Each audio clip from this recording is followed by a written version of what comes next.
Hello, everyone. Welcome to the Hypergamous Journey. This is Denise. So, I wanted to talk about this short that I saw regarding a young woman asking the question, would you drive 4 hours for a first date with a man? Would you drive 4 hours for a first date with a man? And the woman who was asking it was not looking her best.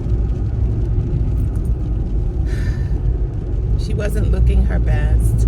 She looked overweight and had no makeup on. And the funniest thing, she looked like she could lose 100 pounds. She looked like she could lose 100 pounds. And then while she was talking in the video, it looked like she changed a cup with a straw from one hand to the other. So you could see the top of the straw in the video. So she looked like she had been sipping on something that she probably didn't need to be sipping on. But the question was, would you drive 4 hours for a first date with a man? And this YouTuber, Conscious Kirk is his name. Conscious Kirk gave his opinion. And basically he said, if you are a desirable woman, you don't have to drive anywhere for a man. And certainly not 4 hours. But if you are not aesthetically pleasing, then yes, you do. And I say you don't have to do a doggone thing except pay taxes and die. That's what my mama would say. You don't have to do a GD thing. That's what she would say. You don't have to do a GD thing to get a date with a man if you don't want to. Women driving 4 hours for first dates, they're doing that stuff because they're desperate and that's what they want to do and that's what they feel they have to do. But I'm not driving 4 hours on a first date for anybody. I'm just not going to do it. And it's just sad that she's even posing the question. Because if she's working on herself, she don't have time to drive anywhere to meet anybody. Because she's working on herself. So Conscious Kirk is saying, what I've been saying and trying to tell women is that if the man likes you, he's going to do the work. All you have to do, and to keep him coming back, if he's really interested in you and you have what he's looking for in terms of physicality, all you have to do is continue doing what made him approach you in the first place. Do your hair, do your makeup, wear dresses and clothing. I prefer dresses. I've always preferred dresses and skirts to pants. Always, my whole life. So this is nothing new for me to wear dresses. But whatever your aesthetic is or your fashion style is, all you have to do is continue to do that. And he will do the rest. He will plan the dates. He will call you regularly. You will have dates regularly. He will try to get to know you. He will invite you places. He will ask your opinion on things, on dates, and what you want to do. He'll tell you if he's run out of things to impress you with. He'll ask you, well, what do you want to do? I don't know what else to do. And that invites discussion. That invites discovery and exploring other things to do. And you can make suggestions. Do you mind if I suggest something?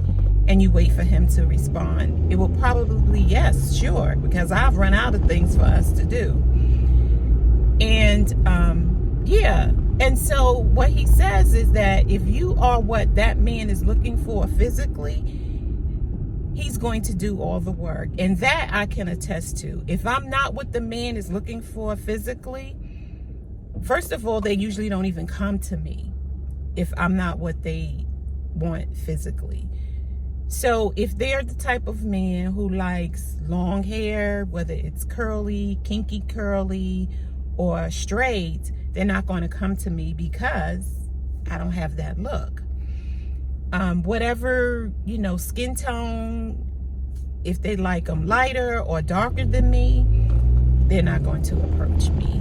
If they like them younger than me, they're not going to approach me.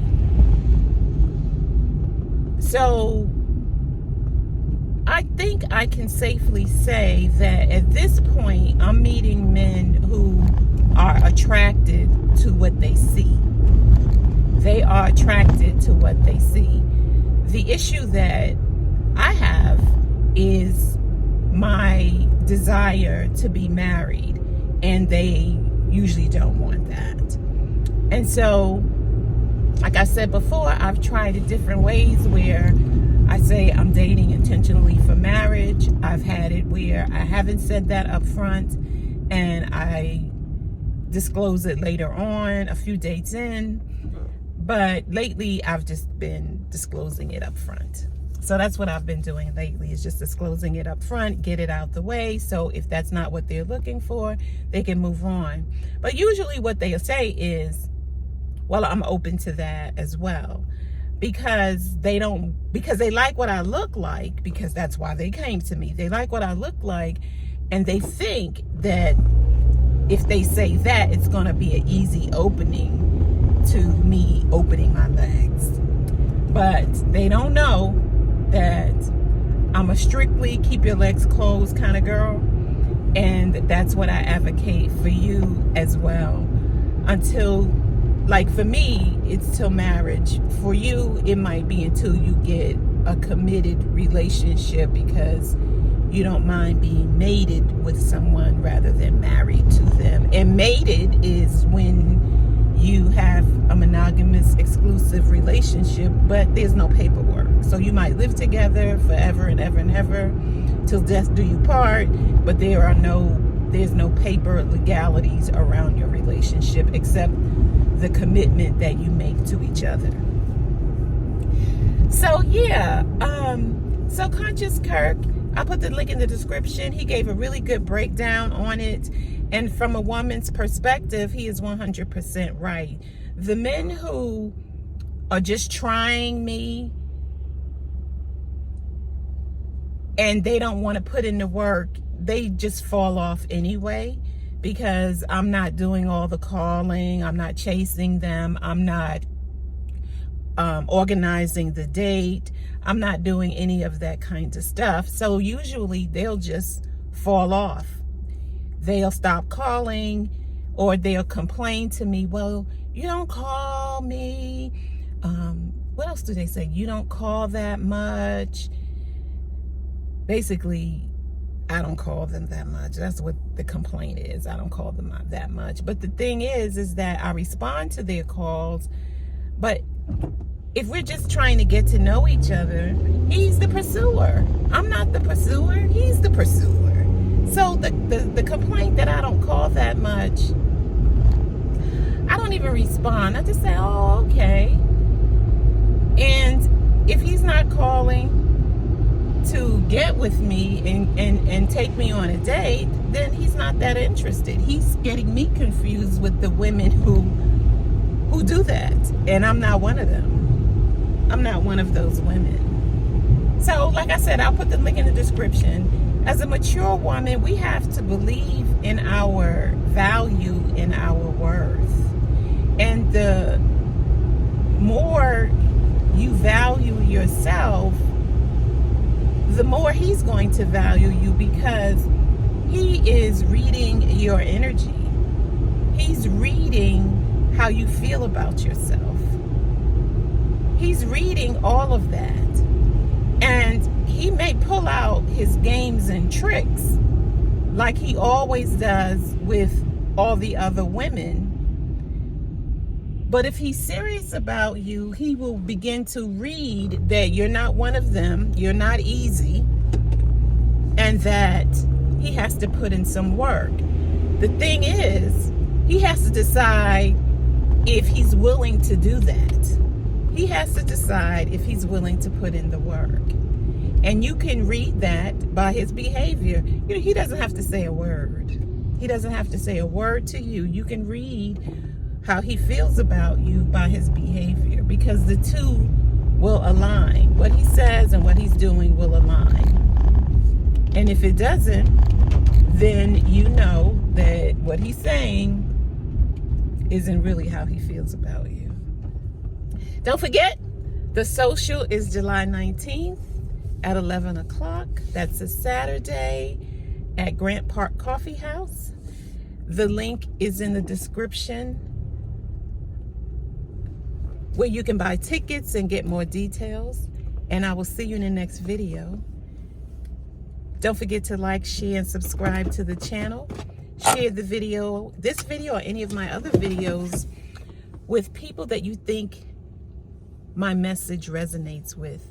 Thank you so much for the 1,717 subscribers that I have. I'm so happy. Thank you for your support, and I'll see you in the next video. Bye.